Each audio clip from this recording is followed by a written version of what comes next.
I wrote over a year ago that we were living through a dress rehearsal for a police state, and I stand by that to this day. And I have never been known as a conspiratorial thinker or as a hysteric. I am the opposite. I hate hysteria. My life has been devoted to opposing it. However, what Democratic governors and mayors have done is as un-American as any act that I can think of in American history by any group of people. It is frightening that they got away with it. The college-educated are the greatest supporters of the idea that rulers can tell you what to do. Isn't that interesting? That really is interesting. Worthy of its own hour. Why are the college-educated the most ready to give up liberty? Why do they have the most contempt for liberty? The better your education, the more contempt you have for liberty. It's a fact, not an opinion.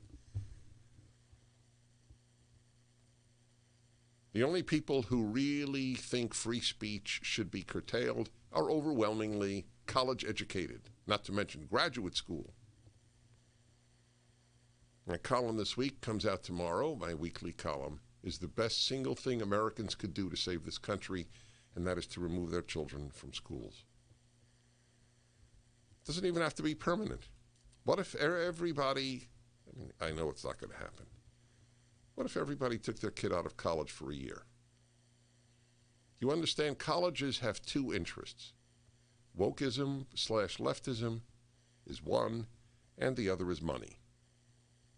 Money is actually even more important. I'm not sure. I take that back.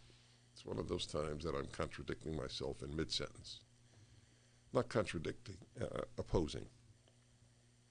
I don't know that money is more important to them than leftism. Leftism is a religion. People sacrifice for religion. Is money more important to a believing Christian than Christianity? No. Is money more important to a believing Jew than Judaism? No. Is money more important to a believing Muslim than Islam? No. So I wouldn't say that money is more important to leftists than leftism.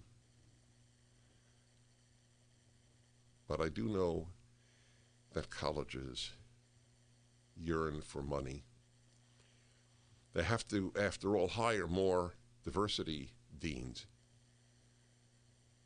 Remember the data I read to you? So one of the dilemmas of doing the show is I bring extremely important data to you, and then I don't repeat them again. That's redundant. I don't repeat them. I don't state them again because I already did, but more or less everybody forgot them, including me. I don't know the data, but I know the fact that they exist. How much more money is being spent now on deans of diversity than on professors? It is more important to be left than to teach. Anyway, leftism and teaching are in contradiction with one another.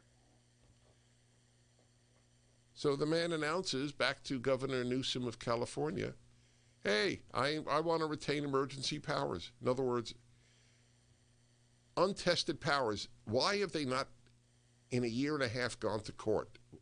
Have his powers gone unchallenged? Do you know the answer to that? Have they been tested in court? Mr. Producer? The emergency powers? Yes, the emergency powers.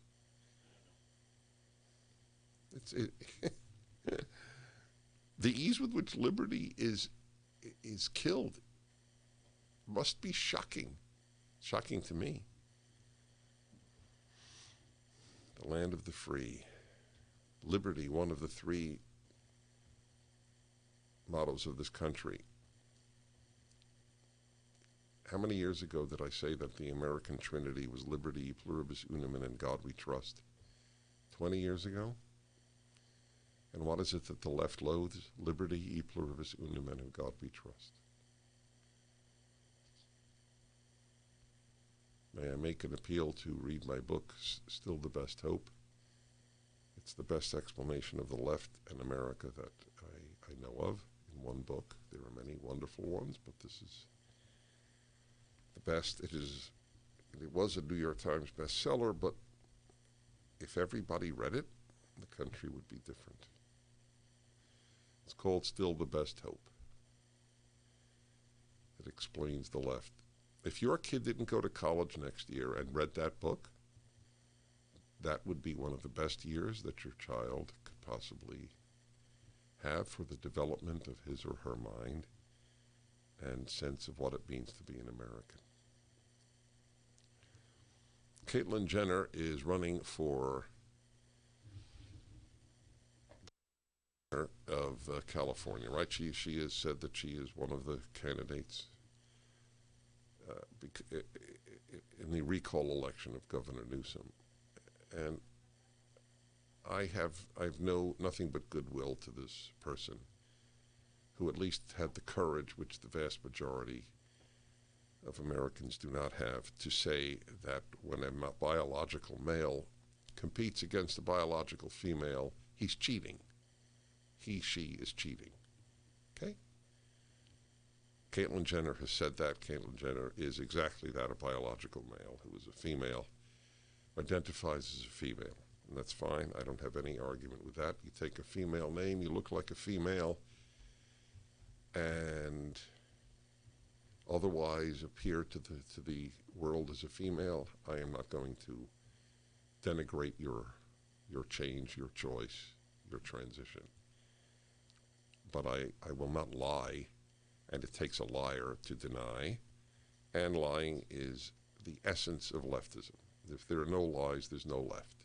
There's liberalism and there's conservatism. There's no leftism.